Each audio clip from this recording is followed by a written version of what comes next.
Kedengar gak suaranya? Kedengaran. Baik, karena sudah jam 1, kita mulai saja ya. Untuk pemateri 1 dan 2 sudah masuk?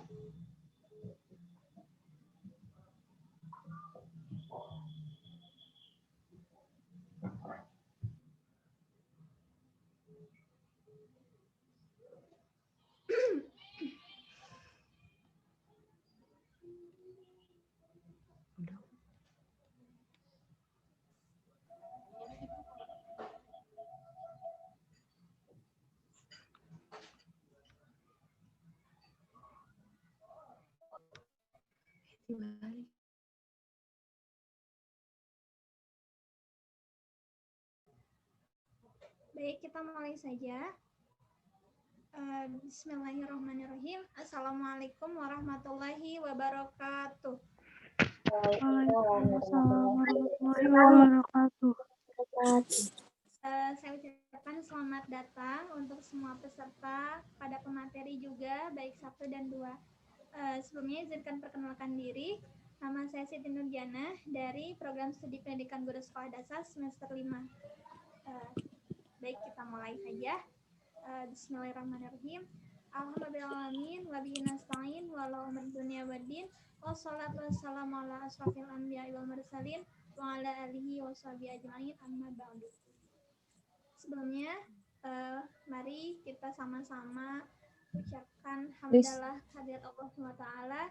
Pada hari ini kita semua bisa mengikuti acara seminar dan bedah buku pendidikan Islam dari Provinsi PGSD atau Hima Perseda. Tak lupa salawat serta salam semoga tercurah limpah kepada junjungan kita Nabi besar Muhammad SAW. Saya ucapkan terima kasih kepada pemateri, kepada seluruh peserta yang telah bergabung untuk mengikuti seminar bedah buku hari ini. Baik, untuk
untuk Teh Putri Situlfa sudah masuk. Assalamualaikum Teh.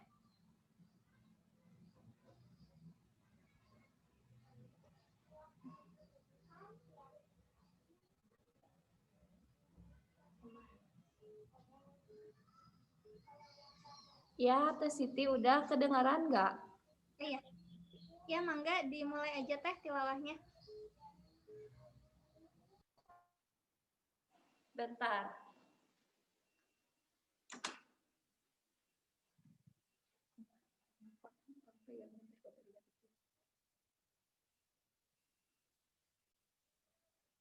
A'udzu billahi minasyaitonir rajim.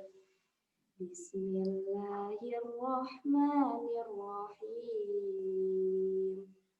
Walaqad atayna Luqmana hikmata anishkur lillah wa may yashkur fa innama yashkuru li nafsihi wa man kafara fa innallaha ghaniyyun hamid. Wa iz qala Luqmanu li abnihi وهو يعيده يا بني لا تشرك بالله إن الشرك لظلم عظيم ووصينا الإنسان بوالديه حملته أمه وهنا على وهن وفصاله في عامين أن اشكر لي ولوالديك إلي المصير وإن جاهدك على أن تشرك بي ما ليس لك به علم فلا تطعهما وصاحبهما في الدنيا معروفا واتبع سبيل من أناب إليّ ثم إليّ مرجعكم فأنبئكم بما كنتم تعملون صدق الله العظيم.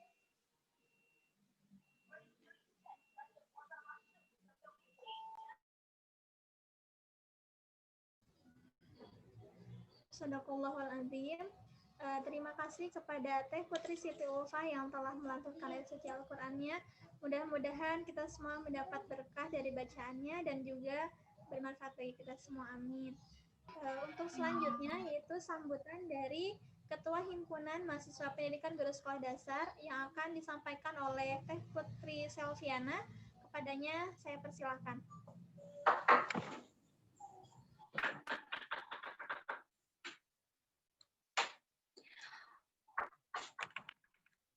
Baik, terima kasih saya ucapkan kepada Teh Sinur yang telah mempersilahkan saya. Assalamualaikum warahmatullahi wabarakatuh. Waalaikumsalam warahmatullahi wabarakatuh. Waalaikumsalam warahmatullahi wabarakatuh. Selamat siang untuk semuanya. Yang saya hormati Ibu Tri selaku dosen AIK UNI, sekaligus penulis buku dari konsep pendidikan Islam berbasis teori fitrah. Yang saya hormati Bapak, Ibu, serta teman-teman semuanya, peserta seminar dan bedah buku, serta yang saya banggakan, para panitia acara seminar dan bedah buku kali ini.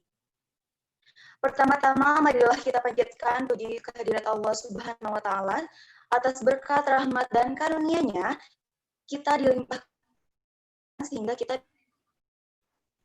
bisa dipertemukan dalam acara kali ini. Sebelumnya, saya mohon maaf atas nama program studi pendidikan guru sekolah dasar, karena ketua program studi kami berhalangan hadir, jadi untuk sambutan ini saya akan wakilkan. Maksud dan tujuan diadakannya kegiatan ini adalah untuk memperingati hari lahir Nabi Muhammad SAW dan untuk menambah wawasan tentang pendidikan Islam dan mengetahui sejarah Nabi Muhammad SAW. Oleh karena itu, diisi dengan seminar pendidikan dan bedah buku yang mengandung nilai-nilai Islami. Hadirin semuanya, sebelum acara ini kita buka, marilah kita membacakan basmalah bersama-sama. Bismillahirrahmanirrahim. Semoga dengan membacakannya basmalah tadi, acara ini bisa berjalan lancar. Amin. Dan mudah-mudahan acara ini bisa menjadi acara rutinan dari pendidikan guru sekolah dasar. Mungkin itulah sepatah dua patah kata dari saya. Terima kasih atas waktunya. Wassalamualaikum warahmatullahi wabarakatuh. Waalaikumsalam warahmatullahi wabarakatuh.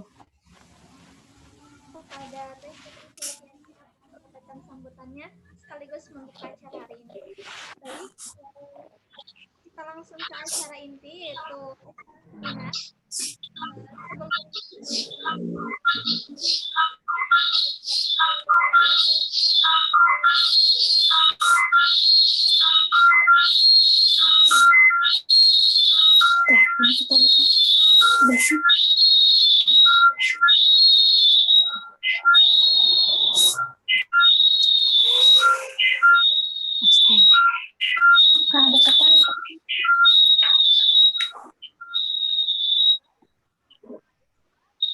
Warga negara Indonesia Muhammad Jalal Ombudsman Kota Sukabumi untuk melakukannya. Untuk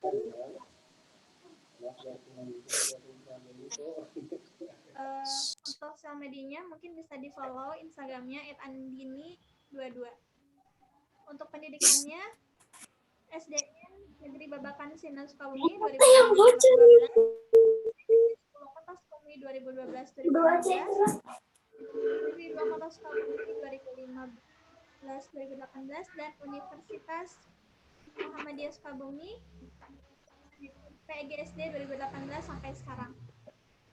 Untuk pengalaman organisasinya sebagai Ketua Bidang Teknik Kepramukaan 2013-2014, kemudian Sekretaris dan majalah SMKN 2 Sukabumi 2016-2017, OSIS MPK SMKN 2 Sukabumi sebagai Sekretaris Hizbullah, Ikatan Mahasiswa Muhammadiyah, dan Himpunan Mahasiswa PGSD UMI. Baik, untuk mengefektifkan waktu, kita langsung saja panggilkan Teh Andini. Saya serahkan ke Teh Andini selaku moderator. Dipersilahkan. Baik, bismillahirrahmanirrahim. Terima kasih kepada Teh Siti Nurjana selaku sebagai MC. Di sini izinkan saya Andini sebagai moderator untuk memoderatori seminar dan bedah buku hari ini.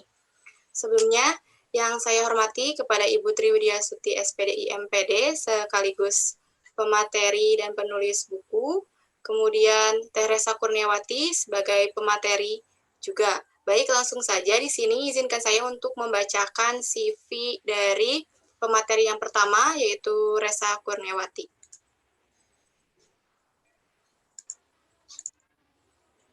Baik.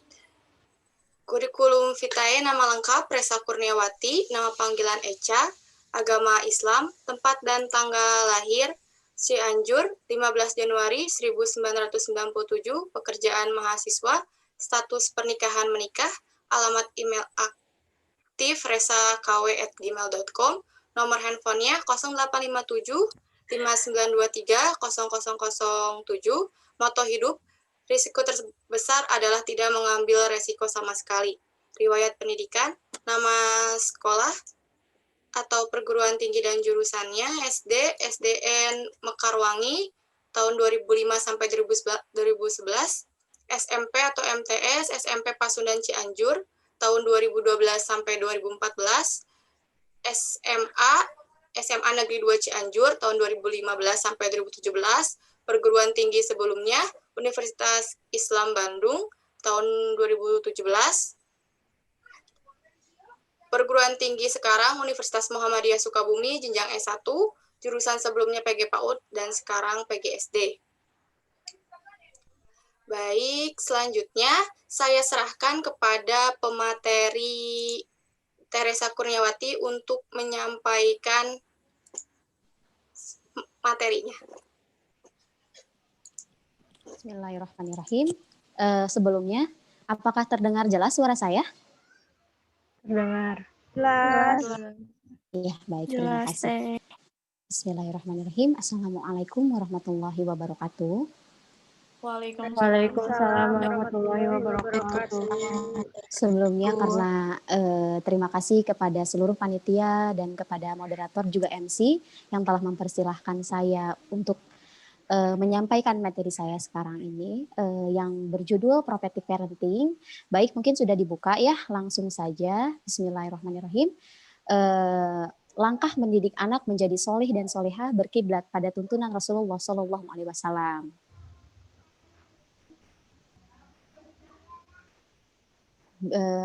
Bisa dilanjut, nah. Rasulullah SAW adalah teladan yang baik, teladan terbaik sepanjang zaman. Beliau bukan hanya mengajarkan bagaimana tata cara beribadah mahdoh, tetapi juga bagaimana mengatur keluarga hingga negara, termasuk cara mendidik anak. Nah, tegasnya Rasulullah adalah seorang pengajar, sebab beliau sendiri mengatakan dan menyebut dirinya sebagai mu'alim. Adapun Quran Surah Al-Ahzab ayat 21 yang artinya sesungguhnya pada diri Rasulullah SAW terdapat contoh tauladan bagi mereka yang menggantungkan harapan kepada Allah dan hari akhirat serta banyak berzikir kepada Allah. Nah, oleh sebab itu maka seperti yang kita tahu bahwa Rasulullah SAW adalah contoh atau suri tauladan yang baik bagi umat muslim, karena apapun segala tindak tanduknya, Rasulullah SAW adalah mencontohkan atau menunjukkan segala sifat-sifat yang baik, sebab Rasulullah memiliki 4 sifat, seperti maaf.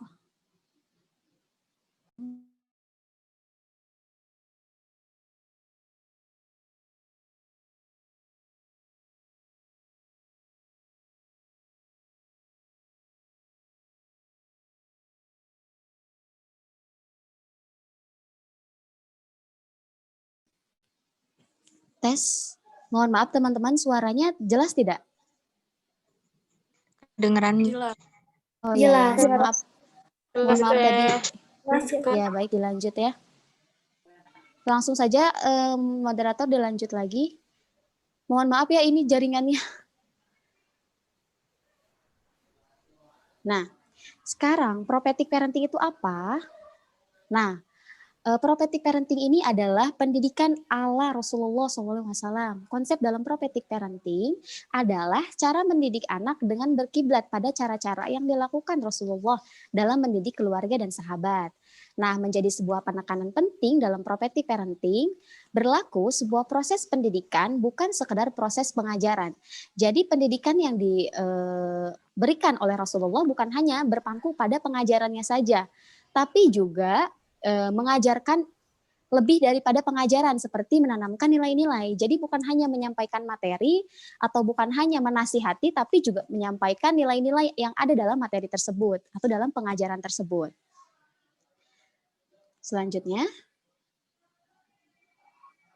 nah sekarang kita langsung masuk ke anak ya, ke ranah anak. Nah, sesungguhnya anak adalah amanah yang sangat agung yang Allah berikan kepada kedua orang tua, sehingga orang tua memiliki tanggung jawab yang sangat besar untuk mendidik. Nah, bukan hanya sekedar membesarkan dengan materi, tetapi memberikan dan mengenalkan kebutuhan rohani. Jadi, anak itu bukan hanya dijejal dengan apa yang mereka mau seperti barang-barang atau fasilitas, tetapi juga pendidikan ilmu. Sebab pendidikan ilmu ini adalah kebutuhan rohani yang harus mereka miliki atau yang harus terpenuhi dari sejak kecil. Selanjutnya. Nah, mendidik anak ini adalah kewajiban keduanya. Jadi, bukan hanya tugas seorang ibu, bukan hanya tugas seorang ayah, tetapi juga harus keduanya. Sebab ini adalah bentuk kerjasama dalam mewujudkan pendidikan di dalam rumah. Nah, sekarang fungsi ayah itu atau kewajiban ayah itu sebagai apa sih? Nah, ayah sebagai pemimpin, pelindung, pemberi nasihat, memutuskan perkara dengan bijaksana, serta mencurahkan rasa kasih sayang kepada anak. Sudah jelas ya, seorang ayah atau seorang laki-laki di dalam rumah adalah pemimpin, pelindung anak-anak dan istrinya, pemberi nasihat yang baik kepada istri dan anak-anaknya, juga memutuskan perkara dengan bijaksana, berlaku adil, terutama kepada anak-anaknya, nah mencurahkan rasa kasih sayang yang harus sama, tidak boleh membeda-bedakan antara anak yang satu dengan anak yang lainnya. Nah, yang kedua ada ayah sebagai pendidik dan pengasuh. Jadi bukan hanya berpangku atau bertitik kepada seorang ibu sebagai pengasuh, tetapi juga ayah. Meskipun sekarang ayah lebih banyak di luar rumah sebab ayah bekerja, tetapi kewajiban keduanya itu tetaplah sama. Meskipun mereka ada di dalam lokasi, misalkan ya, saya ambil contohnya ketika antara suami istri LDR gitu ya teman-teman, misalkan sini saya ajak diskusi kalian aja ya, di sini bukan saya sebagai pemateri, tapi saya ingin mengajak teman-teman semua untuk berdiskusi. Nah, jadi semisal saya dengan suami saya ini LDR atau long distance relationship atau apa ya pokoknya berhubungan jarak jauh. Nah, bagaimana cara mendidik anak? Yang bisa dilakukan oleh keduanya adalah memanfaatkan media khususnya oleh seorang ayah itu atau oleh suami itu, karena media ini kan sebagai sarana penunjang pembantu kita untuk bagaimana menyampaikan atau menghubungkan antara kita dengan orang atau dengan maaf. Ya. Nah, di sini membangun komunikasi yang harmonis. Jadi bagaimana caranya seorang ayah dapat menjadi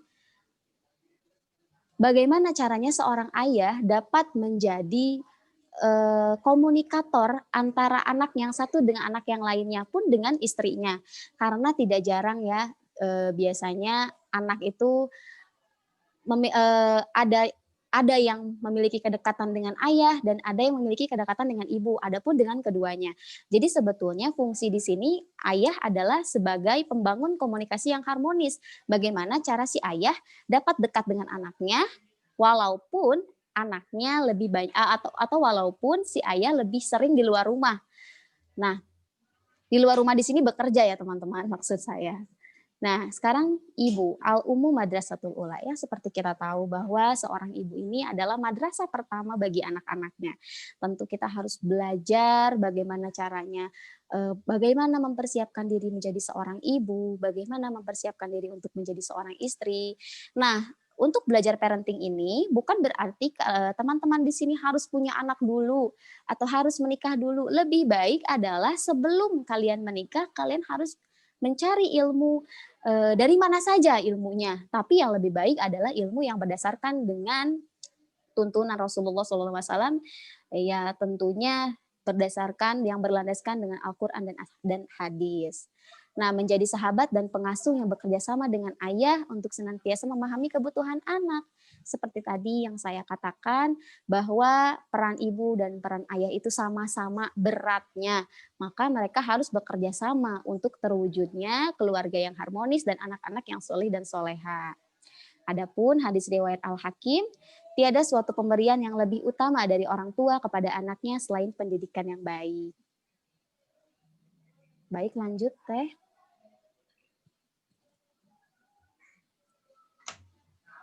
Nah ini, langkah mendidik anak menjadi soleh dan soleha.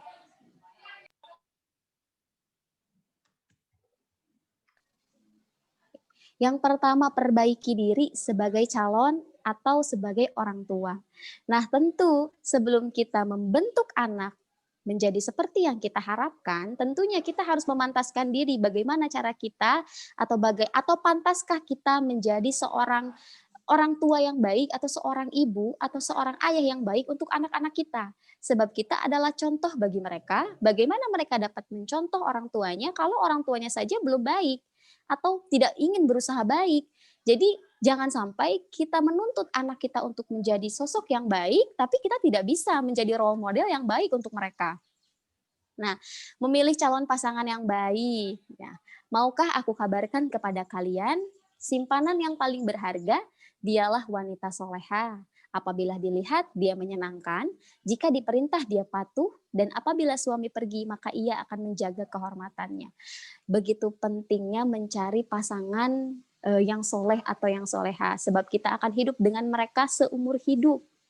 Maka pilihlah pasangan kita yang dapat menuntun kita, khususnya kita sebagai seorang perempuan, sebagai seorang akhwat, khususnya kita sebagai calon orang tua juga, calon pendidik anak-anak kita, tentu kita juga harus memilih siapa yang pantas untuk mendidik kita, untuk menuntun kita.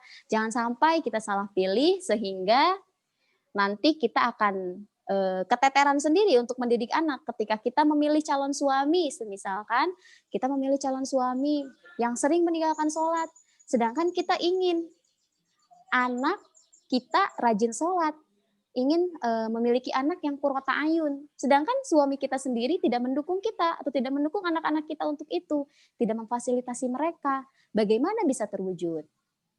Nah, memberikan nama yang baik ini juga nggak kalah penting ya teman-teman. Dari Abu Darda radhiyallahu anhu berkata, Rasulullah SAW bersabda, sesungguhnya kalian akan dipanggil pada hari kiamat dengan nama-nama kalian dan nama ayah kalian. Maka perindahlah nama kalian. Jadi nama ini juga nggak kalah penting, sebab nama ini adalah doa. Ketika kita memilih nama yang baik menurut Islam, nama yang indah, terbayang ketika kita dipanggil di hari kiamat nanti dengan nama kita yang mengandung arti yang baik, tentu itu akan menjadi doa yang baik juga untuk kita. Seperti misalkan sekarang itu kan zaman sudah semakin canggih, pengaruh barat itu sudah mudah masuk ke dalam budaya bangsa kita. Sehingga nama-nama Islam itu rasanya sudah ketinggalan zaman atau sudah kuno gitu. Sebab sekarang itu lebih banyak yang orang tua yang lebih tertarik dengan nama-nama kebarat-baratan, yang penting enak diucapkan saja. Yang penting tidak gengsi untuk disebut oleh teman-temannya, atau yang penting bisa terlihat seperti kalangan borju seperti itu. Padahal nama itu ibarat harapan kita terhadap anak. Ketika kita memberikan nama anak kita yang seindah mungkin, semisalnya nama kita memberikan nama ke anak kita adalah misalkan Anissa Rahma gitu kan. Itu kan ada doa dalam nama itu, yang mana orang tua berharap bahwa si anak ini diharapkan untuk si anak ini diharapkan akan tumbuh menjadi perempuan yang misalkan yang seperti ini, yang seperti itu, atau di belakang namanya itu ada kurota ayunnya, atau misalkan ada nama dari Rasulullah nama dari istri nama dari istri Rasulullah misalkan Khadijah, agar setegar atau sekuat atau sehebat Khadijah atau Aisyah, seperti itu. Kan ini tuh bukan hal yang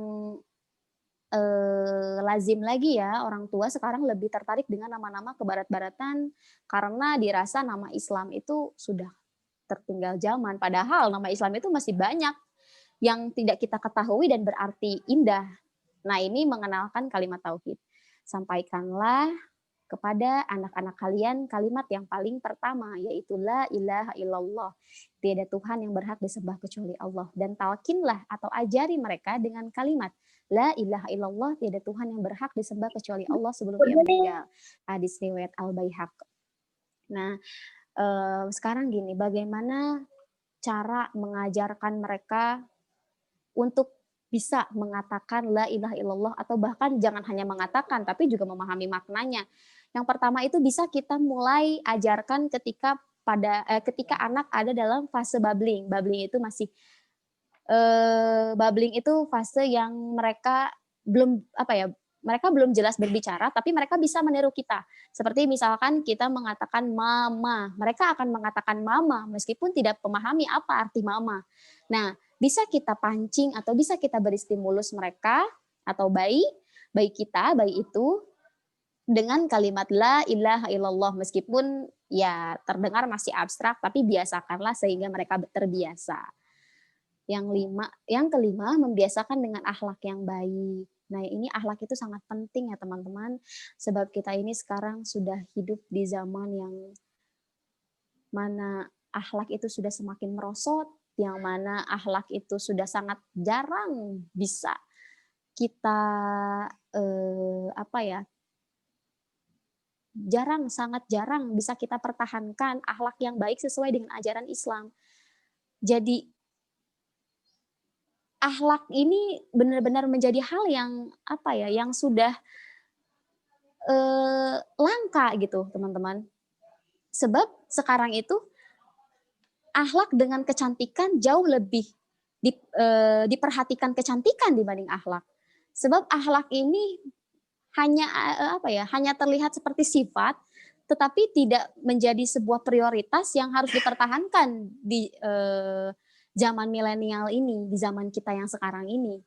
Jadi banyak pemuda-pemudi yang berpikir atau berpaham bahwa ya sudah, yang penting saya cantik, yang penting saya tampan, yang penting saya sekolah yang benar, yang penting saya menunjukkan saya orang baik. Tetapi sebetulnya mereka tidak menerapkan akhlak yang baik itu ke dalam kehidupan mereka sehari-hari. Hanya terlihat menjadi orang yang baik dalam penampilan, tetapi mereka tidak berusaha untuk bagaimana cara menerapkan akhlak yang benar-benar baik gitu. Saya tidak menyalahkan si anu ini tidak ya teman-teman, tapi maksudnya kita lihat dari realitas kehidupan kita sekarang bahwa akhlak ini menjadi poin yang terakhirkan, yang sudah tidak penting lagi posisinya gitu teman-teman. Padahal akhlak ini benar-benar sangat penting karena akhlak ini dapat menentukan keberhasilan generasi kita, sebab apalagi kekayaan kita atau apalagi yang kita miliki selain akhlak.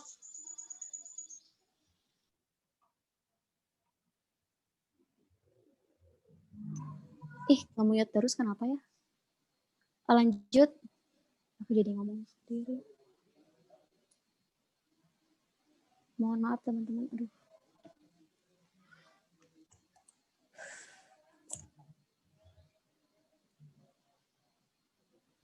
Tahapan mendidik anak. Nah, anak usia 0 sampai 6 tahun. Bagaimana cara mendidiknya atau memperlakukan mereka atau treatmentnya adalah berlemah lembut, memanjakan, memberikan kasih sayang, merawat dengan baik, membangun kedekatan dengan anak merupakan pola pendidikan yang baik. Jadi 0 sampai 6 tahun itu merupakan usia golden age. Nah, anak pada usia ini akan mengalami masa tumbuh kembang yang sangat cepat. Jadi percepatan tumbuh kembang ini bisa dirangsang dengan mainan. Nah, mainan ini akan sangat membantu agar anak menjadi anak yang cerdas. Tapi bukan berarti kita sebagai orang tua ketika kita tidak bisa bersama dengan anak kita atau ketika kita tidak bisa ada di dekatnya, jangan sampai kita mengiming-imingi permainan kepada mereka untuk menjadi pelarian ketika kita tidak ada dengan dia atau menjadi ajang untuk hiburan mereka agar mereka tidak merasa kesepian. Jangan sampai seperti itu. Meskipun di usia 0 sampai 6 tahun, anak-anak ini memang cenderung lebih menyukai permainan atau treatment yang lembut, meskipun ya pada kenyataannya untuk anak usia 0 sampai 6 tahun itu memang masih sering-seringnya mengamuk, sering-seringnya nangis yang kita tidak tahu kenapa bayi itu atau kenapa mereka menangis, karena mereka juga istilahnya masih memiliki perasaan yang berubah-ubah, moodnya itu masih belum stabil. Nah, memberikan kasih sayang. Jadi di 0 sampai 6 tahun ini adalah fase di mana orang tua harus betul-betul memberikan kasih sayang, mencurahkan cinta kepada mereka dengan sepenuhnya. Sebab usia 0 sampai 6 tahun ini masa yang sangat cepat, teman-teman. Jadi ketika mereka lahir hingga mereka masuk ke dunia prasekolah, itu tidak akan terasa waktunya. Baik, mohon maaf Teresa, saking serunya ya. Untuk waktunya kita ada 3 menit lagi.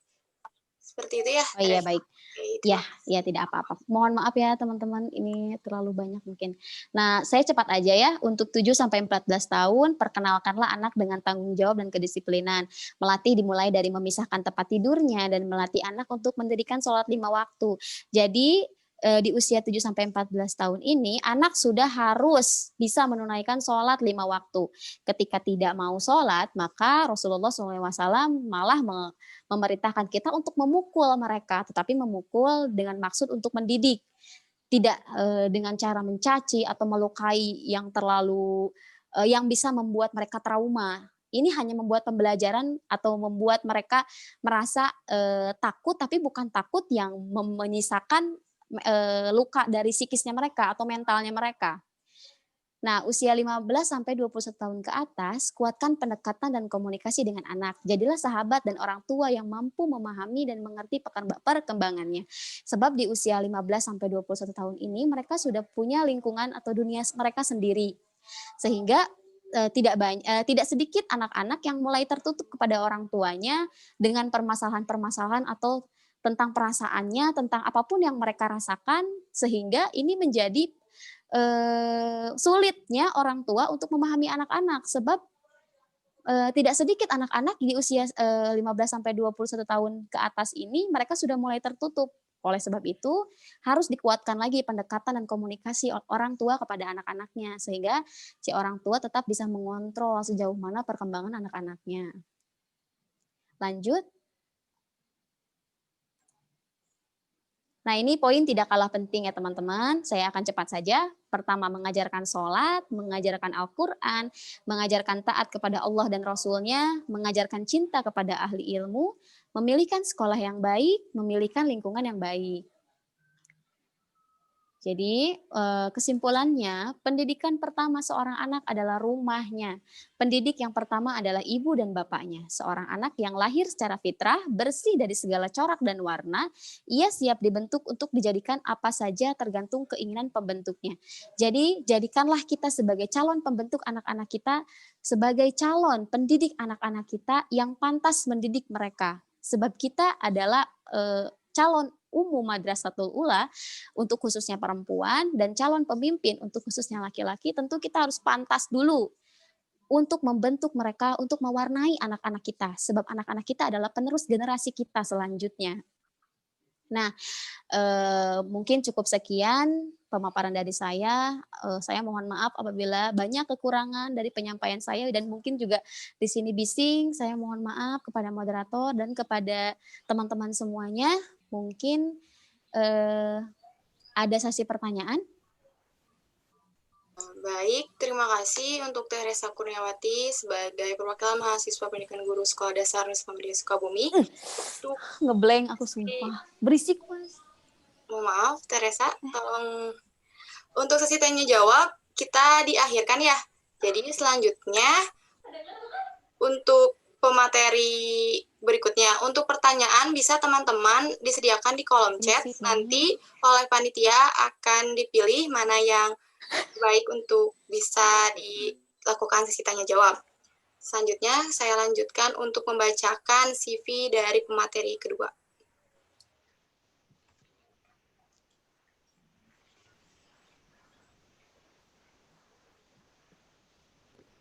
Berisik banget ya Allah.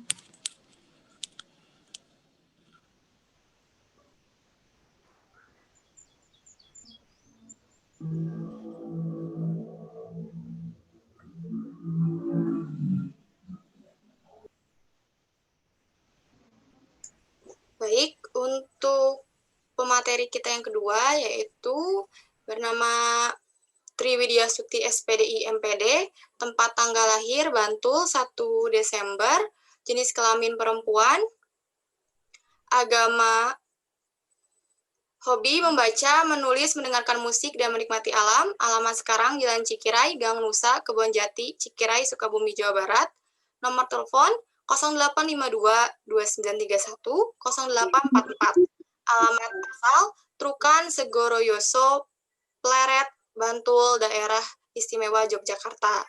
Untuk mobile phone-nya, untuk nomor WA-nya 0822-2560-4806. Email triwidyastuti2020@gmail.com.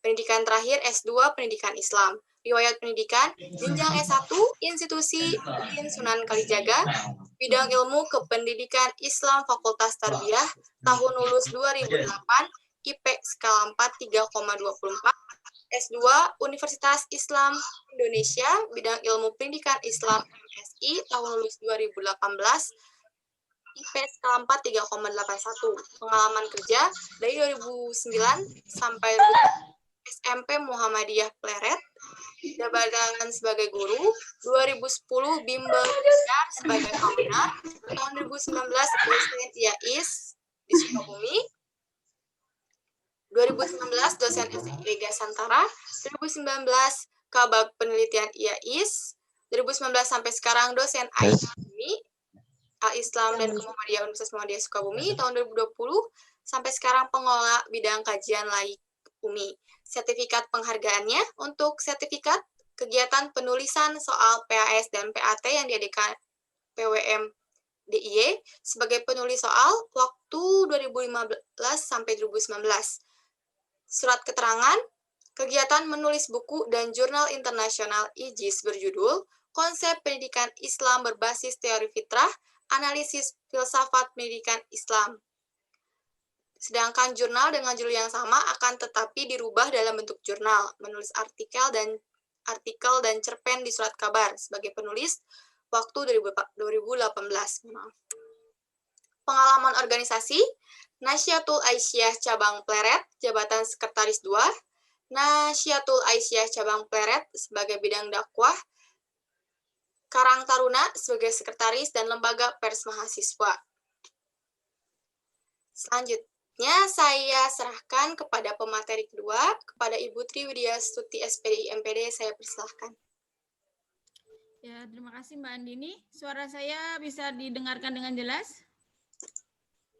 Bisa. Halo? Bisa. Ya, Bisa.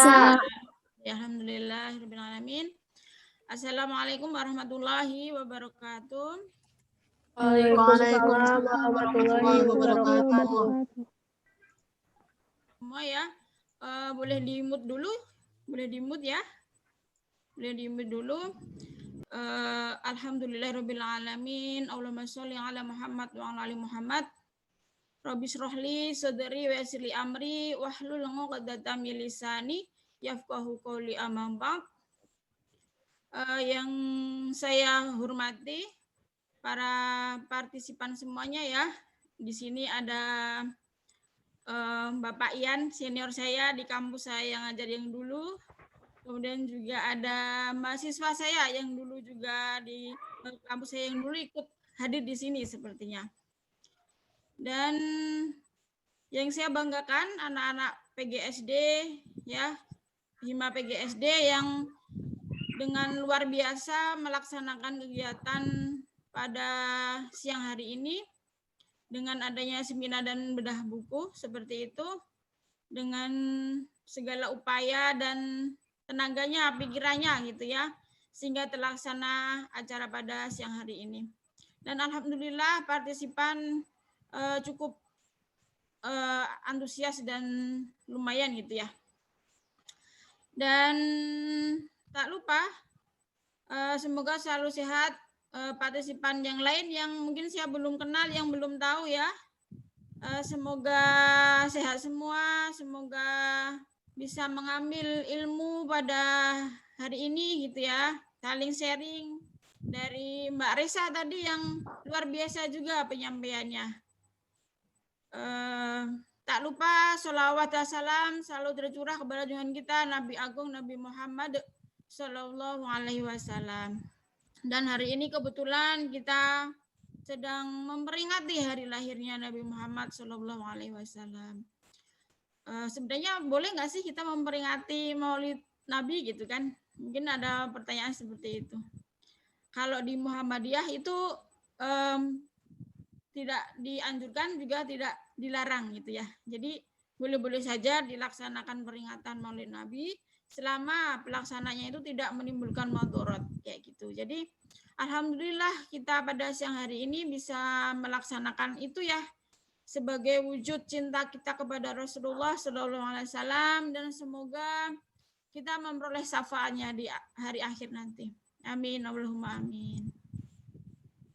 Dan terima kasih kepada moderator Mbak Andini yang telah mempersilahkan saya pada kesempatan kali ini untuk membedah buku yang sudah saya tulis ya.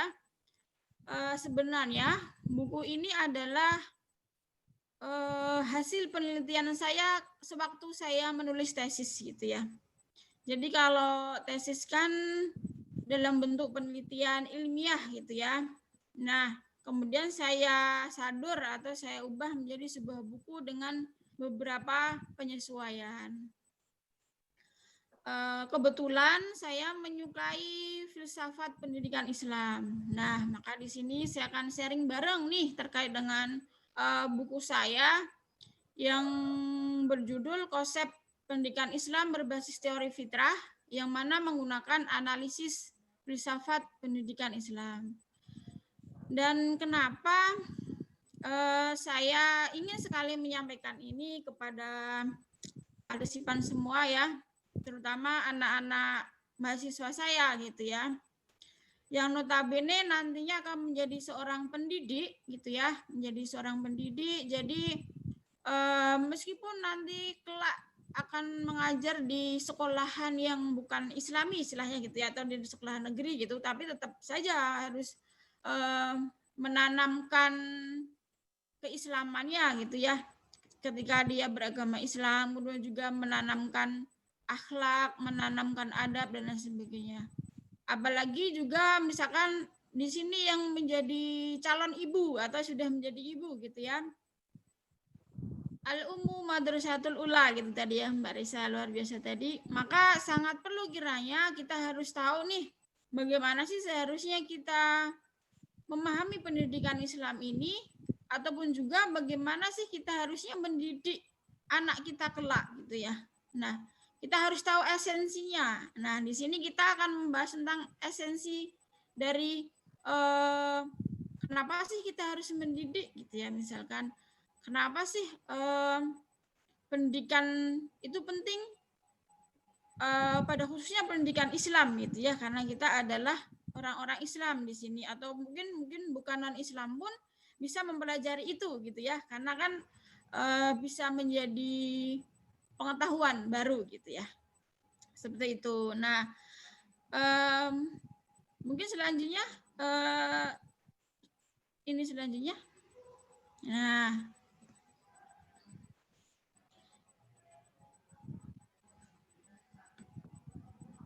jadi di sini ada sampul buku saya gitu ya, yang sudah saya terbitkan setahunan yang lalu gitu sebelum saya ke sini.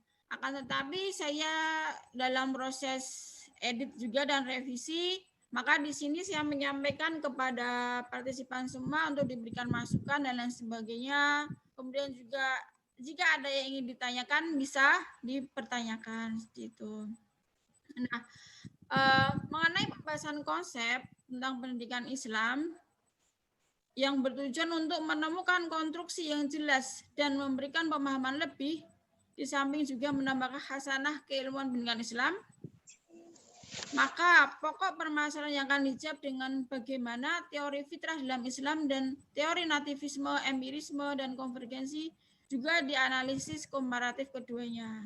Jadi buku ini saya tulis berdasarkan konsep pemikiran yang saya teliti gitu ya, atau yang saya pelajari dari mengkonstruksi dua teori gitu ya, teori Islam, kemudian juga teori filsafat Barat.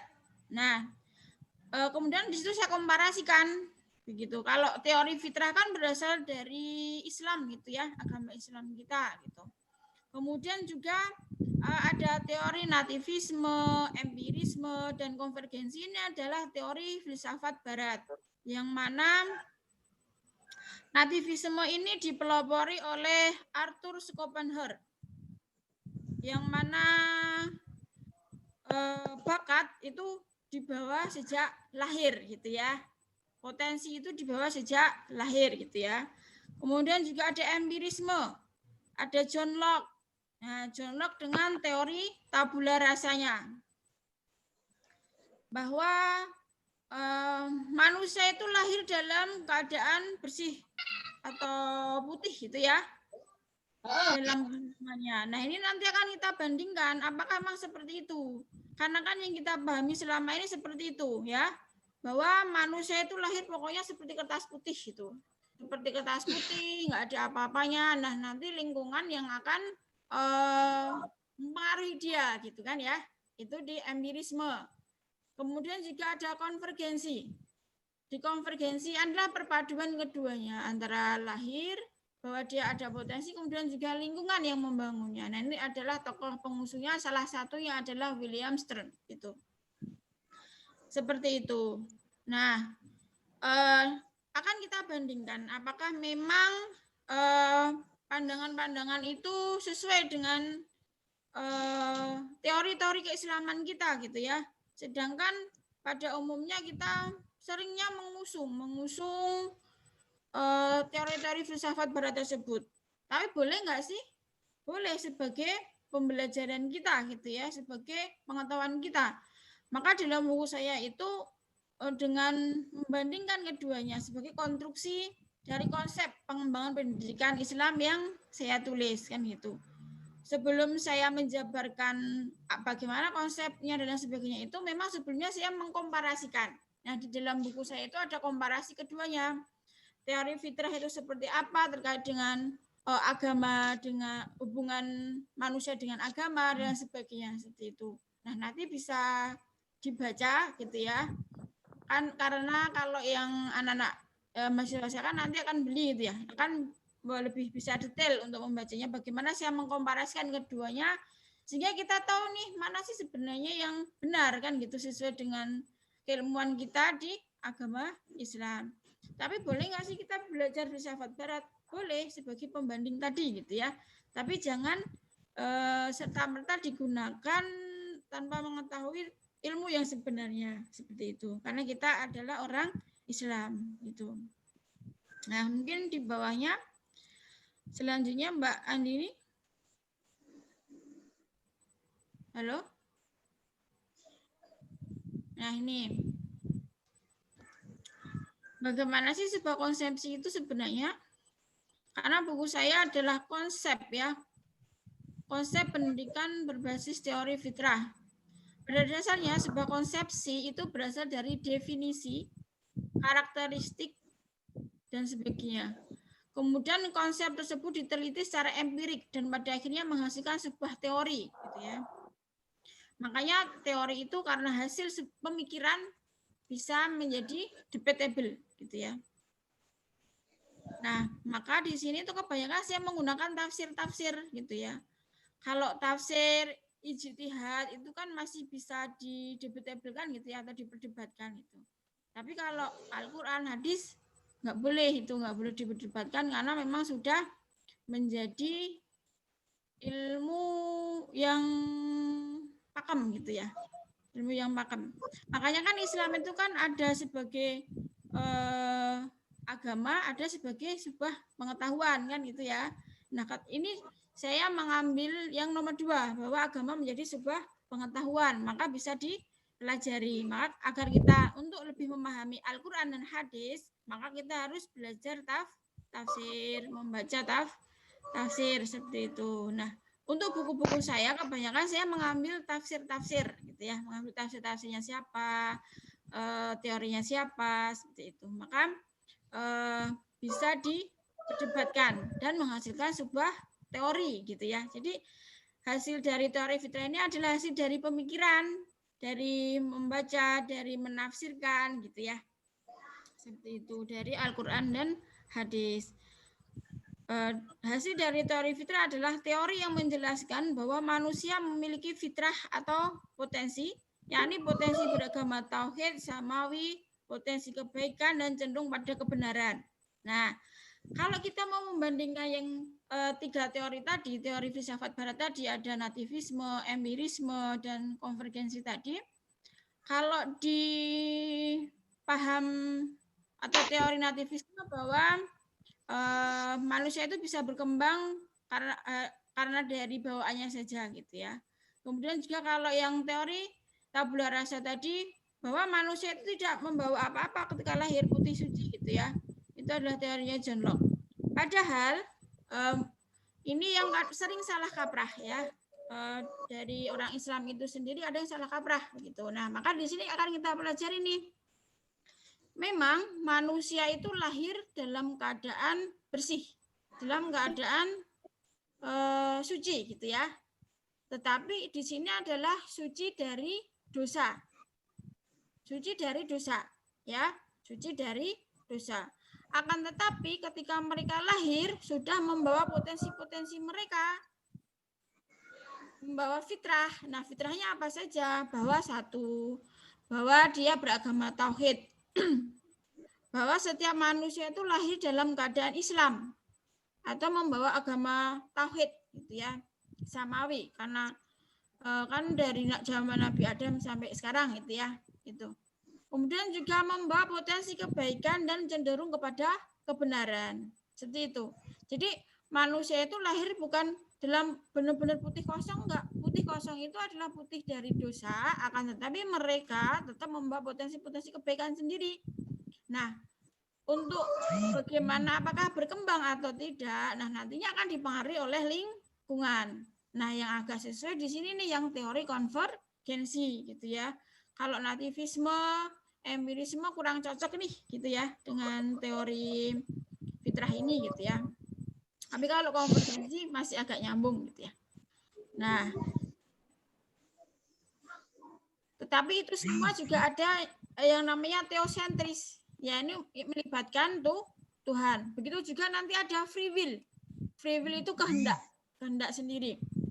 Meskipun manusia itu lahir dalam keadaan Islam, memiliki potensi kebaikan, loh kok kenapa mereka bisa berbeda agama, bukan menyembah Allah lagi gitu misal. Atau ketika mereka memiliki kebaikan kok bisa melakukan kejahatan. Nah, di sini ada yang namanya free will, kehendak gitu ya, kehendak diri untuk bagaimana dia mau berkembang itu bisa karena dipengaruhi oleh lingkungan gitu ya. Mungkin di bawahnya Mbak Andini. Nah, dalam mempelajari pendidikan Islam berbasis teori fitrah ini perlu adanya pemahaman tentang hakikat manusia seperti yang saya sampaikan tadi. Kalau yang Mbak Risa tadi kan bagaimana nih kita mendidik dan sebagainya gitu ya, yang luar biasa tadi itu. Nah, ini adalah esensinya gitu, esensinya.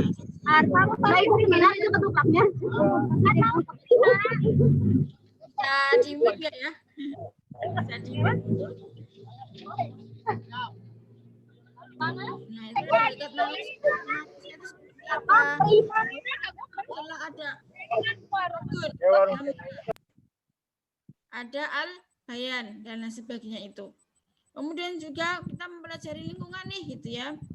Bahwa lingkungan itu ada lingkungan fisiologis, juga ada lingkungan psikologis. Juga lingkungan luar gitu ya. Begitu. Nah, hakikat manusia itu secara detailnya ya tadi ada menjadi hamba, menjadi al-bayan, bahwa diciptakan dari segumpal darah, misal seperti itu ya. Kemudian juga di sini ada hereditas. Apa itu hereditas? Hereditas dalam bahasa Arab ada namanya al-warisah.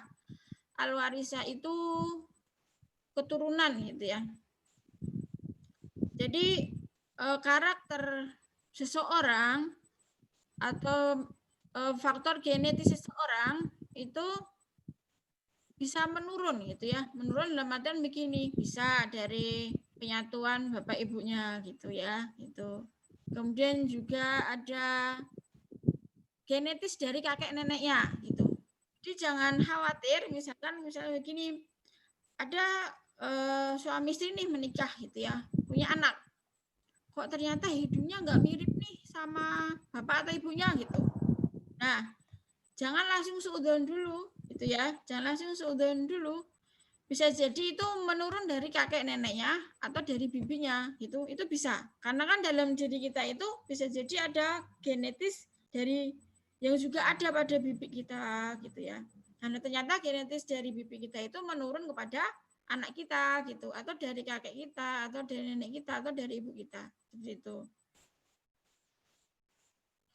Nah, untuk materi dan imateri itu maksudnya keturunan itu misalkan materi ya. Materi itu misalkan dalam bentuk physically gitu ya. Kalau imateri kan bisa dari karakter, dari sifat, dari akhlaknya juga bisa menurun seperti itu. Maka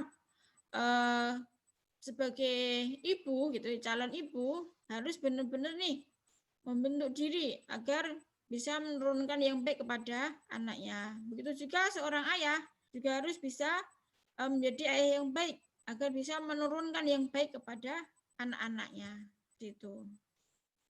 Langsung saja mungkin yang bawah.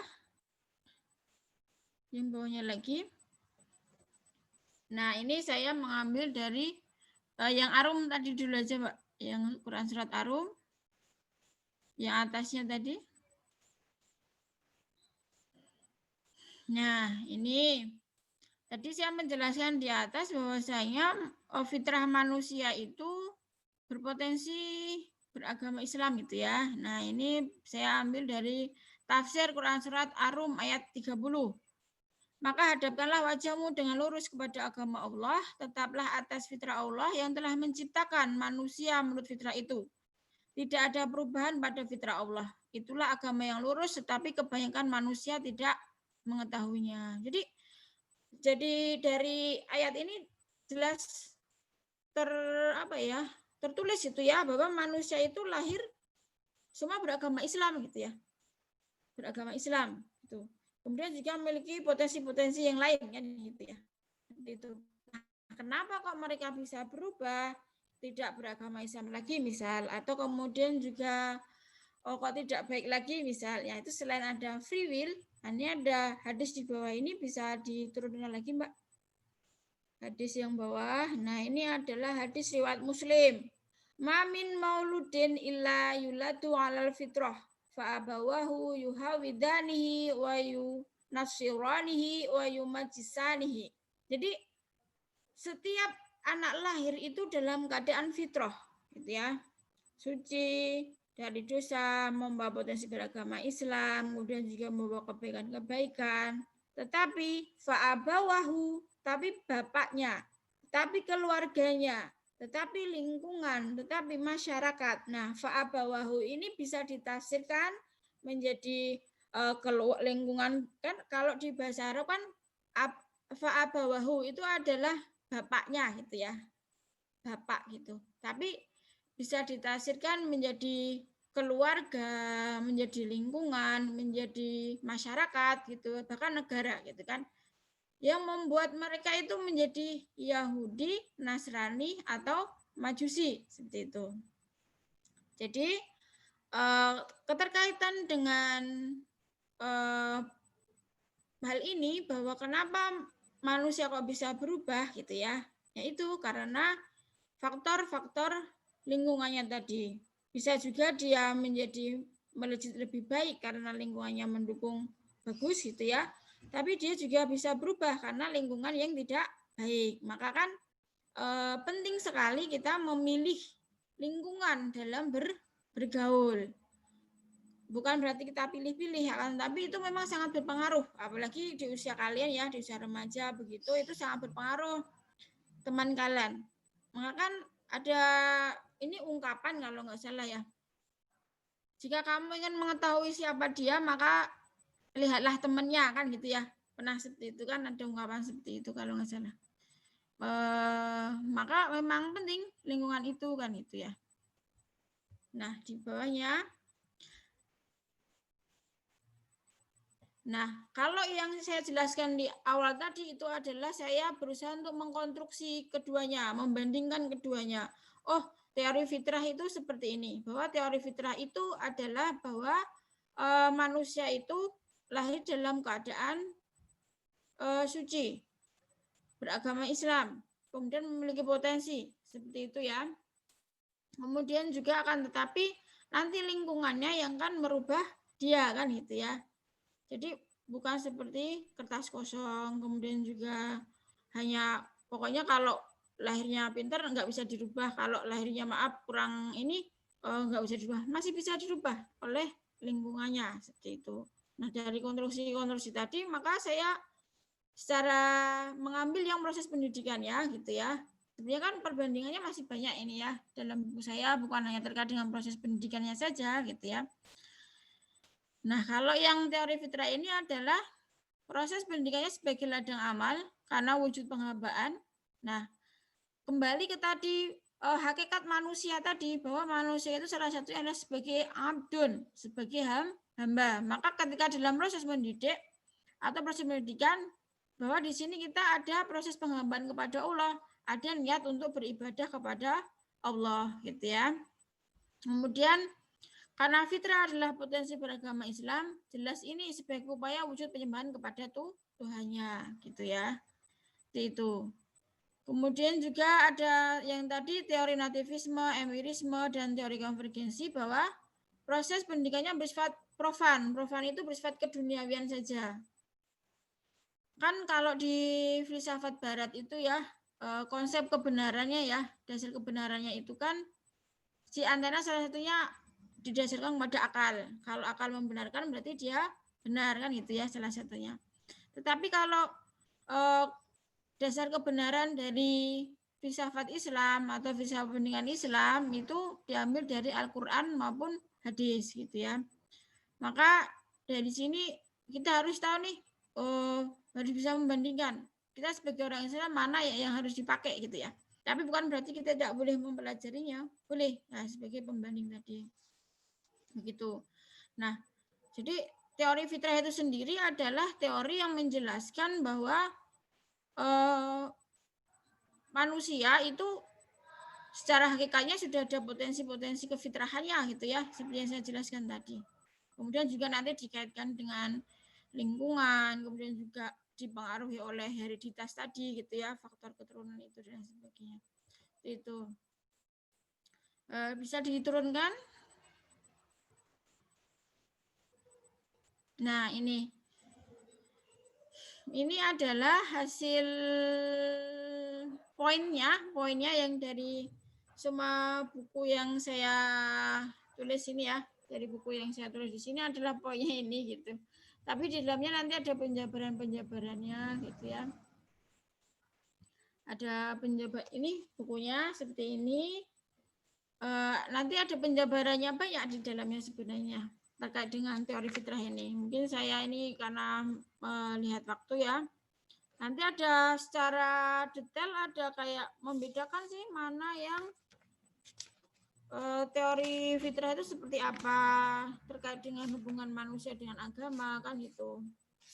Kemudian juga nanti juga ada terkait dengan hakikat manusia itu bagaimana sih manusia dalam pandangan Islam, manusia dalam pandangan Barat kan itu. Ini di buku saya ada ya, begitu. Kemudian juga bagaimana lingkungan itu sendiri berpengaruh, sejauh mana sih lingkungan itu berpengaruh kepada pendidikan gitu ya, terutama pendidikan Islam seperti itu. Ada terkait dengan kajian-kajiannya.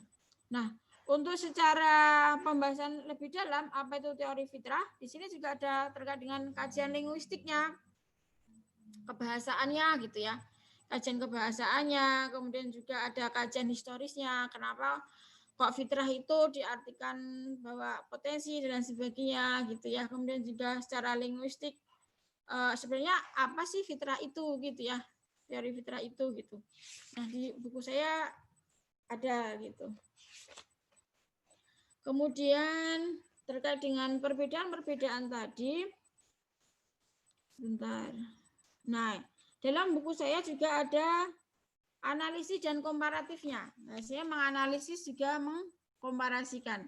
Itu ada menganalisis juga mengkomparasikan tentang teori nativisme dengan teori fitrah itu seperti apa, teori empiris dengan fitrah itu seperti apa, kemudian juga konvergensi dengan Islam itu seperti apa.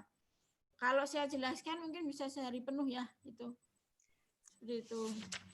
Bu, kebetulan waktunya juga sudah habis. Ya. Ya. Oke, mungkin terakhir ya ini saya bacakan yang ini, saya tutup. Ibu, silakan. Nah, untuk konsep pendidikan Islam berbasis teori fitrah ini, konsepnya itu seperti apa sih gitu ya, dari yang panjang lebar saya jabarkan depan tadi, mungkin ada yang masih bingung gitu ya. Dan nanti bisa diskusikan bareng-bareng gitu ya. Nah, konsep bagaimana sih fitrah itu diturunkan? Nah, diturunkan bahwa Tuhan itu sebagai penggerak dari segala yang bergerak atau kausa prima, gitu ya. Kemudian yang kedua adalah Tuhan menurunkan melalui genetis dari orang tuanya, dari hereditas tadi, gitu ya. Nah, kenapa sih perlu kiranya kita mengusung konsep pendidikan Islam berbasis teori fitrah ini? Pendidikan Islam berbasis teori fitrah adalah penangkal sekularisme di dunia pendidikan Islam yang sedikit banyak mulai menjangkit, seperti itu. Kemudian juga pendidikan Islam berbasis teori fitrah membentuk manusia berkualitas atau berkarakter sesuai Al-Quran. Nah, jangan sampai di pendidikan Islam itu ada pendidikan dikotomis seperti itu, atau yang membedakan, bukan membedakan ya, memisahkan antara ilmu sains dan agama. Seperti itu. Mungkin seperti itu Mbak Andini, kurang lebihnya mohon maaf. Nanti bisa di-sharing apalagi apabila ada yang kurang paham gitu ya. Saya tutup. Assalamualaikum warahmatullahi wabarakatuh. Waalaikumsalam warahmatullahi wabarakatuh. Selanjutnya mulai untuk sesi tanya jawab ya.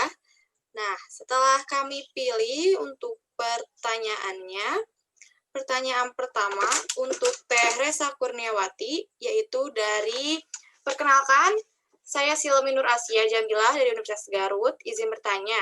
Saya menyadari orang tua bukan dari lulusan pendidikan tinggi, juga bukan ahli agama, Tapi saya yakin harapan orang tua selalu ingin yang terbaik untuk anaknya. Bagaimana tindakan saya sebagai anak untuk menciptakan orang tua bangga dan merasa berhasil mendidik saya? Terima kasih. Baik, bisa dijawab oleh pemateri. Ya, bismillahirrahmanirrahim. Terima kasih kepada siapa tadi Teh? Teh Teh siapa tadi?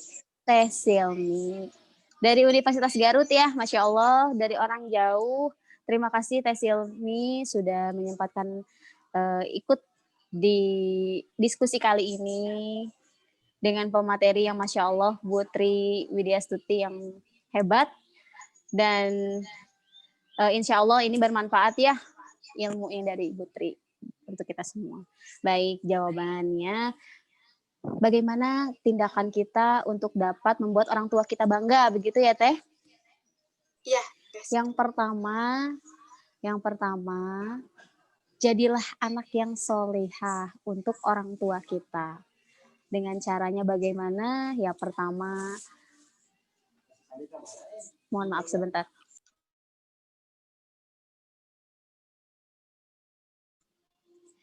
Nah, jadilah anak yang salehah untuk kedua orang tua kita. Mendoakan segala kebaikan untuk kedua orang tua kita. Khususnya untuk anak perempuan ya. Ini yang kita tahu tapi jarang dilaksanakan oleh pemudi zaman sekarang ini. Khususnya contohnya menutup aurat saja. Hal yang paling sederhana tapi memang berat. Memang berat menutup aurat itu mudah untuk menutupnya menggunakan jilbab, berpakaian sesuai dengan syariah, tapi sulit dilakukan karena memang lingkungan kita yang tidak mendukung sebetulnya untuk zaman sekarang ini ya teman-teman. Ya saya paham teman-teman di sini mungkin ingin menggunakan pakaian syar'i tapi melihat dari realitas lingkungannya tidak mendukung, ataupun kadang-kadang juga ada dari pihak orang tua yang kurang setuju ketika kita menggunakan pakaian yang serba tertutup. Jangankan menggunakan cadar ya teman-teman, kadang-kadang kalaupun kita memakai baju gamis panjang, khimar panjang saja, banyak orang tua yang justru malah tidak mendukung gitu. Malah mereka sendiri yang berpikir atau yang berkata bahwa ya untuk apa kalian menggunakan khimar yang panjang, atau kalau kasarnya ya, kalau kata Sundanya rab-rab-rib-rib lah begitu. Padahal sebetulnya ini adalah bentuk ketaatan kita kepada Allah, bentuk ketaatan kita kepada Rasul, dan bentuk cinta kita kepada orang tua kita. Sebab ketika kita menutup aurat, menjaga kesucian kita, dan perlu dicatat ya teman-teman, bukan hanya tubuh kita yang perlu ditutup, bukan hanya aurat kita yang perlu ditutup, tapi juga kehormatan kita yang perlu ditutup dan harus dijaga. Saya yakin teman-teman di sini adalah calon-calon ibu-ibu yang solehah untuk anak-anaknya. Dan saya juga yakin di sini yang sudah menjadi ibu adalah ibu-ibu yang solehah untuk anak-anaknya. Jadi sekarang kembali lagi ke pertanyaannya, bagaimana cara kita membuktikan kepada orang tua kita adalah ya lakukan segala sesuatu yang baik, yang berdampak baik untuk mereka juga. Contohnya seperti Teteh, membuktikan prestasi Teteh di kampus. Buktikan kepada mereka bahwa mereka tidak menyesal atau mereka tidak membuang-buang uang mereka dengan percuma ketika mereka menyekolahkan Teteh di universitas itu. Ketika Teteh sekolah bertahun-tahun dibiayai oleh orang tua, maka bentuk balasan Teteh adalah selain daripada ketaatan, selain daripada menjadi anak yang soleha, tapi Teteh juga harus bisa berprestasi di perkuliahan. Ini adalah bentuk tanda terima kasih kita, meskipun tidak bisa membayar dengan apapun, minimal ketika kita bisa memberikan feedback kita untuk orang tua, itu sudah cukup. Dan sebetulnya orang tua tidak pernah meminta lebih daripada kita, hanya kita menjadi anak yang baik menurut versi mereka, gitu. Dan ketika sekarang Teteh kuliah, mungkin ini juga dirasakan oleh teman-teman yang lain ya. Saya juga merasakan seperti itu. Kita merasa belum bisa membahagiakan orang tua kita. Prestasi juga masih standar-standar saja. Apa yang harus kita kasih? Apa yang harus kita berikan? Yang pertama adalah bagaimana itu menjadi motivasi kita untuk lebih semangat lagi kuliah. Bagaimana itu menjadi motivasi kita untuk aktif dalam organisasi yang dapat mengantarkan kita menjadi pribadi yang lebih baik gitu.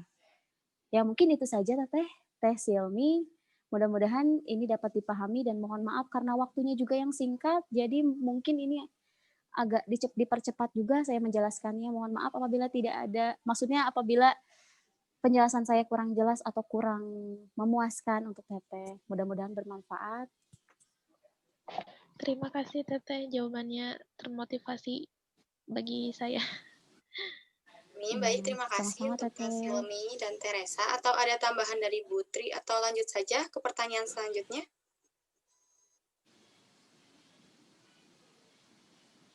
Oke, baik lanjut saja ya ke pertanyaan selanjutnya. Perkenalkan, nama saya Dila Amalia dari kelas 10 Akul, AKKUL 1. Izin bertanya, dari usia berapakah anak mulai dikenalkan dengan Al-Quran? Terima kasih. Baik, terima kasih. Masya Allah. Kebetulan Dila ini adik saya. Terima kasih Dila sudah mau bergabung. Iya. Dari usia berapakah anak mulai dikenalkan dengan Al-Quran? Dari dia di dalam kandungan. Gini teman-teman. Bagaimana sih caranya supaya anak bisa mengenal Al-Quran dari sejak dini? Sebetulnya bukan dari sejak dini. Yang lebih baik adalah ketika dia dalam kandungan. Nah, bagaimana caranya? Contohnya, jika teman-teman di sini nanti suatu saat nanti sedang mengandung, biasakan janin di dalam kandungan teman-teman semua, biasakan didengarkan murotal atau kalian mengaji sambil mengusap-ngusap perut kalian. Intinya biasakanlah si janin itu mendengar lantunan ayat suci sehingga ini akan menjadi terbiasa, sehingga ini menjadi kebiasaan bagi mereka. Ketika mereka lahir, nah biasakan kembali dengan apa? Dengan mengajaknya langsung.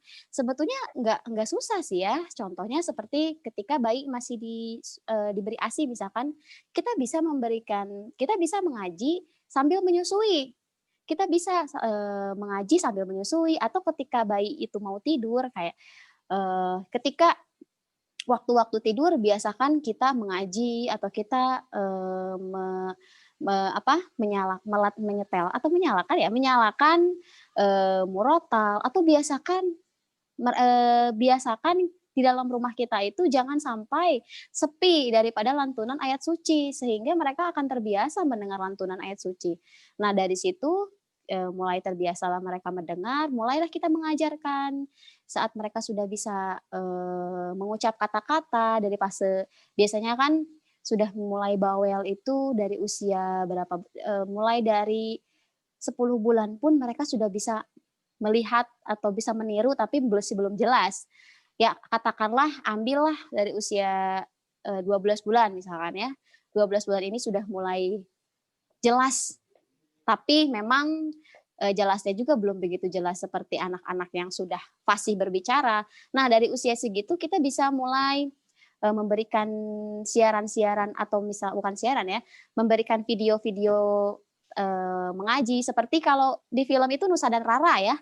Sekarang ada film Nusa dan Rara, itu sebetulnya bagus, film yang bisa mengedukasi. Atau Upin Ipin yang ada ketika Upin Ipin membacakan huruf hijaiyah, itu kan mulai bisa diberikan kepada anak-anak di usia dini. Jadi intinya dari usia berapakah anak-anak mulai diajarkan atau diperkenalkan dengan Al-Quran? Dari sejak ia di dalam kandungan, gitu Teh Dila. Baik, terima kasih Teresa. Apa ada tambahan dari Ibu Tri? Sudah bagus. Oke, baik. Selanjutnya ya, Bu. Assalamualaikum. Waalaikumsalam warahmatullahi wabarakatuh. Saya Erina Mega Alia dari Universitas Indraprasta PGRI. Izin bertanya, bagaimana cara kita menyampaikan sesuatu hal ke orang tua dengan baik agar orang tua mengerti apa yang kita maksud? Seperti itu, Bu. Oh ya. Ini untuk saya, berarti saya jawab ya. Ya, Bu. Menyampaikan sesuatu untuk orang tua gitu ya. Kita memiliki pendapat atau argumen tersendiri gitu ya. Yang jelas begini, pertama kita ingat bahwa mereka atau beliau adalah orang tua kita gitu ya.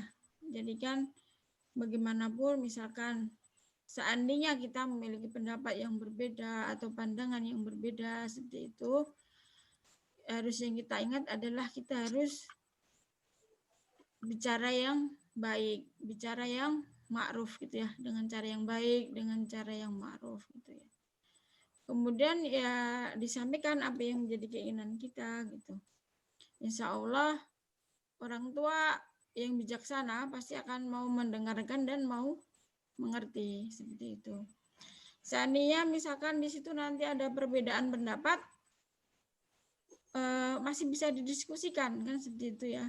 Jangan sampai kita langsung gontok-gontokan atau apa ya, berdebat yang malah keluar dari koridor yang diajarkan Islam gitu ya. Bahkan kan begini, pamannya Nabi aja kan berbeda agama ya dengan beliau gitu kan ya. Tetapi Rasulullah itu menghormati beliau gitu ya. Pamannya yang Ali, yang bukan yang Abu Thalib, pamannya yang Abu Thalib itu kan meskipun beliau berbeda agama, berbeda keyakinan gitu ya, sampai akhir wafatnya pun tidak masuk Islam gitu ya. Tapi beliau sangat membantu perjuangan Rasulullah. Dan Rasulullah pun sangat menghormati, sangat menghargai beliau gitu ya. Tetap bersikap baik, bersikap bijaksana, tidak berkata kasar, tidak menghina dan sebagainya. Apalagi ini dengan orang tua kita gitu ya. Kan juga diajarkan bahwa meskipun orang tua kita berbeda agama sekalipun juga diharapkan untuk selalu menghormati, menghargai gitu ya. Apalagi hanya ini berbeda pandangan gitu ya, berbeda pendapat gitu ya. Ya sampaikanlah dengan cara yang baik, cara yang ma'ruf yang diajarkan Islam gitu kan. Fala taqul lahum ufin gitu ya. Janganlah bicara yang uf aja nggak boleh gitu ya, apalagi membentak, apalagi yang kasar. Ya diobrolkan dengan baik ya, dengan kepala dingin gitu. Tapi kalau seandainya mentok-mentoknya, aduh saya nggak berani nih gitu ya, carilah orang lain yang bisa membantu, misalkan Pak D atau ya temannya orang tua gitu ya, barangkali dengan disampaikan oleh beliau atau orang lain atau sebagai perantara itu akan lebih enak gitu. Kalau khawatir misalkan kita, aduh kalau aku emosi nih gitu misalkan ya, carilah orang yang bisa dipercaya, kemudian juga orang yang bisa sekiranya apa ya, yang kalau syukur-syukur dihormati oleh orang tua kita gitu ya, biasanya kan lebih respect atau lebih mendengarkan gitu ya. Misalkan dari kakaknya orang tua kita atau ustadznya atau ya orang tua atau kakek nenek kita gitu bahkan ya, seperti itu. Mungkin kalau lebih seperti itu, Mbak Andini. Oke, baik. Terima kasih, Ibu. Untuk Teresa, apa ada tambahan? Iya, sama-sama. Oh iya, ada tambahan yang pertama, intinya sih bagaimana supaya dapat dekat dengan orang tua dan kita dapat memahami perasaan orang tua pun orang tua dapat memahami perasaan kita. Yang tadi saya jelaskan adalah bagaimana cara kita bisa membangun komunikasi yang harmonis dulu dengan mereka. Karena kan di usia kita yang sudah semakin dewasa, kita semakin tertutup kepada orang tua. Sebetulnya itu alamiah ya. Karena semakin dewasa itu kita akan merasa semakin canggung, semakin gengsi gitu. Padahal sebetulnya perubahan itu dapat dilakukan mulai dari kita sendiri. Kenapa tidak kita sekarang berusaha untuk terbuka kepada mereka? Contohnya menceritakan tentang kisah atau apa ya, pengalaman kita yang ringan-ringan saja, yang tidak membuat mereka menjadi beban pikiran. Contoh ketika kita mengikuti kegiatan di sekolah atau di perkuliahan, kita bisa sharing kepada mereka apa yang kita ikuti, pengalaman apa yang kita dapat, nilai apa yang kita dapat ambil dari kegiatan itu. Sehingga ini akan membangun komunikasi yang baik dengan orang tua. Sebetulnya kalau kita mau menyalahkan orang tua yang tidak berusaha mendekati anaknya, itu tidak bisa ya kita menyalahkan orang tua, karena orang tua zaman dulu itu mereka belum paham bagaimana cara metode-metode yang mereka lakukan adalah menurut pengalaman mereka biasanya. Jadi itu kembali ke kita. Karena kita sekarang hari ini di dalam forum ini kita belajar bagaimana cara menjadi orang tua yang baik, yang memahami anak-anak kita, dan sekarang ubah ganti posisinya bagaimana cara kita menjadi anak yang baik untuk orang tua kita. Nah, sekarang ini kita belajar tentang parenting. Parenting itu kan tentang bagaimana kita mendidik anak atau intinya berbau dengan anak. Tapi untuk teman-teman yang belum punya anak, teman-teman bisa mengaplikasikan dengan mengubah objeknya menjadi bagaimana atau mengubah redaksinya menjadi bagaimana kita menjadi anak yang baik untuk orang tua kita. Contohnya yang tadi harusnya ibu membangun komunikasi, coba ubah kita yang harus membangun komunikasi. Coba kita yang berusaha, kita yang mulai dulu. Karena jangan sampai menunggu perubahan, kita yang harus membuat perubahan. Kita yang mulai bercerita kepada orang tua, sharing, curhat lah istilah kitanya ya, istilah kekiniannya kita curhat kepada orang tua. Sehingga orang tua paham, oh ini yang dihadapi oleh anak-anak kita. Oh sekarang anak kita sudah mulai melakukan pendekatan dengan kita. Sehingga nanti akan terwujud komunikasi yang baik dengan orang tua karena kita sendiri yang memulai. Mungkin itu saja Teh. Baik, terima kasih Teresa untuk tambahannya. Ini pertanyaan terakhir ya, mengingat waktunya. Perkenalkan, saya Hudaya dari pesantren Darul Amal Jampang Kulon. Pertanyaan untuk ibu kita, Ibu Tri, katanya. Ketika anak kita sudah kita jaga di lingkungan keluarga dengan mengusahakan dengan pendidikan fitrah, tapi mereka bergabung teman-temannya di sekolah yang mungkin beda dalam pendidikannya. Pertanyaannya, bagaimana kita memfilter pergaulan anak-anak kita? Sementara jika kita batasi, anak-anak kita bergaul dengan pihak luar. Seperti itu, Bu. Ya, terima kasih Mas Hudaya tadi ya? Iya, Hudaya, Bu. Ya, Mas Hudaya. Dari pondok pesantren mana tadi? Darul Amal Jampang Kulon, Bu. Oh, jadi Jampang ya. Jampang itu masih Sukabumi kan ya? Ya, masih kabupaten, di Kabupaten Sukabumi. Ya, terima kasih. Mas Hudaya, pertanyaan yang bagus ya, yang lain juga bagus gitu. Nah, seperti yang saya sampaikan tadi bahwa dalam pendidikan itu kan selain bahwa anak itu sudah membawa potensinya sendiri, tapi juga ada nanti ketika dia berubah itu bisa karena dipengaruhi oleh lingkungannya, karena free will tadi, kehendak pribadi gitu ya. Dan dari anak mungkin dia sudah baik dari potensinya gitu ya, dari keluarganya juga udah baik, kemudian dari lingkungan pendidikannya, misalkan di pondok pesantren bahkan gitu ya. Tetapi nanti ketika dia keluar dari pesantren ya, misalkan kebetulan di pesantrennya mungkin nggak sekalian ada sekolahnya ya, ini ya sekolahnya di luar misal gitu. Nah bagaimana sih anak-anak bisa memfilter dirinya gitu ya. Sedangkan kan nggak mungkin orang tua, keluarga atau pengasuhnya standby 24 jam di situ gitu ya. Nah, pernah ini saya sampaikan pada mata kuliah di kelas PGSD ya, Islam untuk Ilmu Pendidikan Dasar, bahwa memang orang tua tidak mungkin 24 jam mereka akan mendampingi, kemudian juga membuntuti, bahkan memasang apa ya, kayak chip monitor apa yang dilakukan gitu ya. Nah, maka di sini adalah penanaman keagamaan yang baik gitu ya, tentang akidahnya, pemahaman keislamannya, kemudian juga pembentukan karakter, kemudian juga pembentukan akhlak, pembentukan adab yang baik dari keluarga terutama ya, sebagai madrasah yang pertama gitu, maka harus sangat dikuatkan gitu ya, dikuatkan itulah istilahnya ya, agar ketika anak sudah keluar dari lingkungannya, misalkan dia harus bertemu dengan berbagai banyak orang dengan berbagai karakternya, insya Allah mereka sudah memiliki filternya sendiri gitu. Oh, di agama saya tidak membolehkan ini gitu. Kemudian juga saya oleh orang tua tidak diajarkan ini. Kata ibu saya, kata ayah saya nggak boleh nih seperti ini kan gitu ya. Misalkan anak-anak kan begitu. Kemudian juga terkait dengan Bahkan sopan santun, adab itu kan sebenarnya juga diajarkan dari paling utama itu sebenarnya dari keluarga gitu ya. Akan terlihat bagaimana mereka ketika bergaul seperti itu. Maka poin pentingnya adalah agar bisa memfilter, ya anak harus benar-benar ditanamkan nih tentang akidah akhlaknya yang baik gitu ya. Dari keluarga atau mungkin tidak karena dipondokkannya dari pondok pesantren kan gitu ya. Apalagi sekarang yang seperti yang disampaikan tadi bahwa tentang konsep pendidikan fitrah tadi itu bahwa sekularisme kan merajalela sekarang ya gitu ya.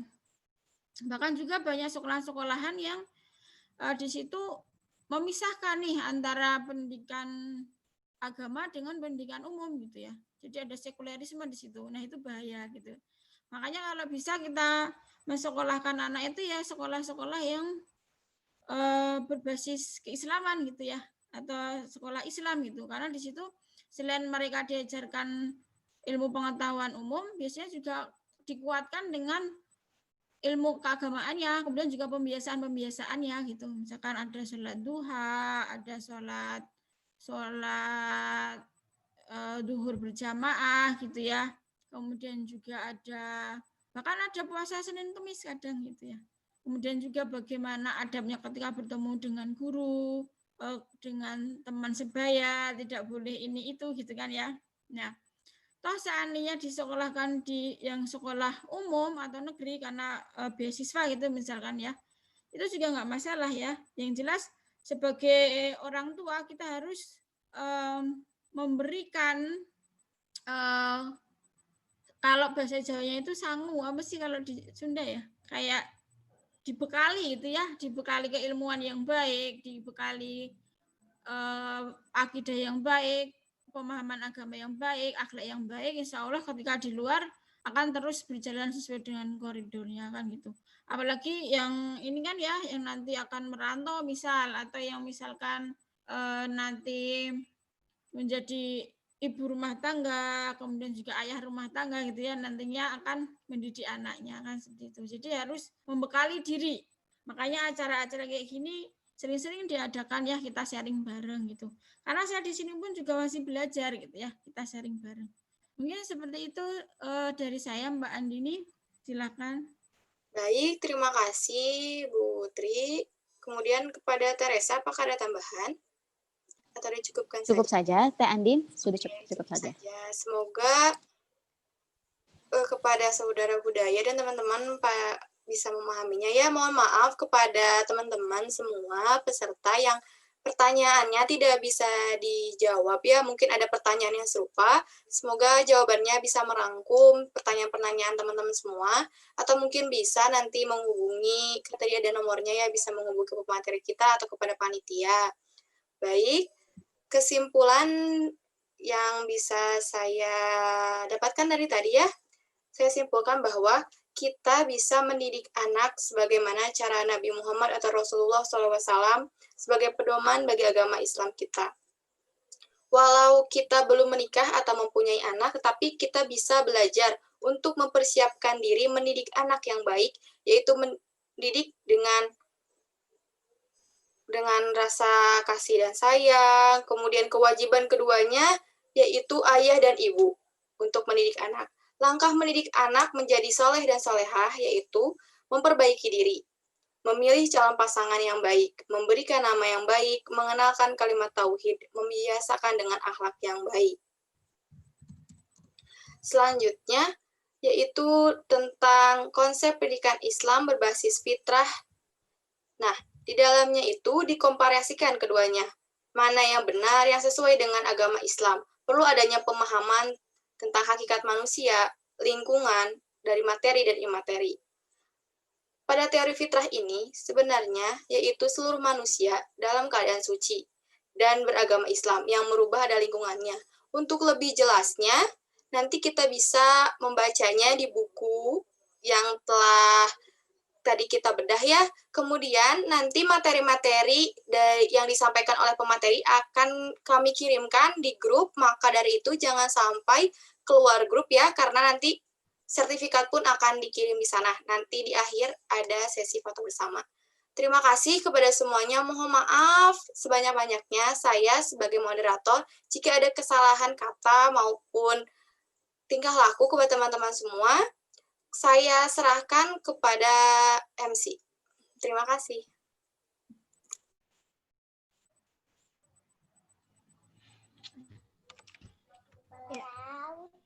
Terima kasih kepada Teh Andini selaku moderator. Terima kasih juga kepada Teh Resa selaku pemateri pertama, kepada Ibu Tri selaku pemateri kedua. Mudah-mudahan apa yang disampaikan oleh kedua pemateri bisa kita ambil dan menjadi pelajaran yang bermanfaat untuk kita semua. Saya ucapkan terima kasih kepada semua peserta juga atas antusiasnya telah mengikuti seminar dan bedah buku untuk hari ini. Untuk selanjutnya mungkin ada sesi foto bersama. Diharapkan untuk semua peserta on cam ya. Jadi kelihatan mukanya semua. Ya. Sudah on cam semua?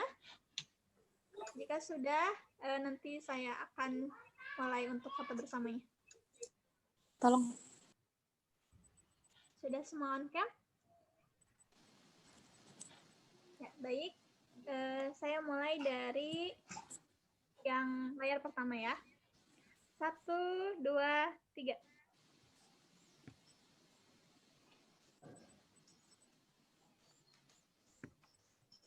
Untuk layar kedua.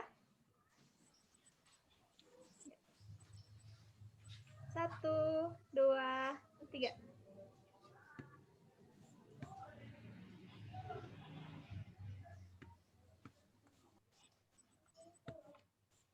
Baik, untuk layar ketiga.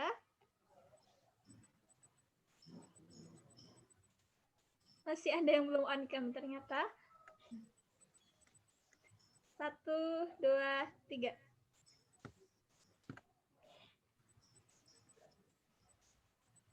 Baik, alhamdulillah sesi foto bersama telah selesai. Acara untuk seminar dan bedah buku juga telah selesai. Saya ucapkan terima kasih yang banyak, yang besar untuk semuanya. Jazakallah khairan katsir. Dan saya juga mohon maaf tadi di awal itu harusnya basmalah ya, bukan hamdalah.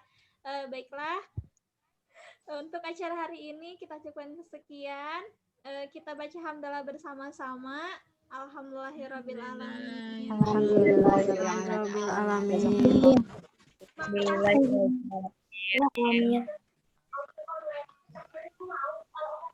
Semoga kita bisa ketemu di acara selanjutnya. Amin. Terima kasih, Teh. Ya, terima kasih untuk semuanya sudah mengikuti seminar. Insya Allah kalau misalnya nanti masih ada waktu, kita akan adakan lagi seminar untuk selanjutnya. Ya, mangga boleh. Saya pribadi mohon maaf ya teman-teman. Terima kasih, luar biasa. Ya, nanti semoga bisa diperbaiki lagi untuk kedepannya. Jangan dulu live group ya, nanti untuk info-info seminar selanjutnya nanti akan kami infokan di grup yang sama ya teman-teman. Jadi nanti tinggal langsung join aja, gak usah itu lagi. Baik, Bu. Assalamualaikum semuanya, izin live group ya. Izin live Zoom. Waalaikumsalam. Hai, Mas.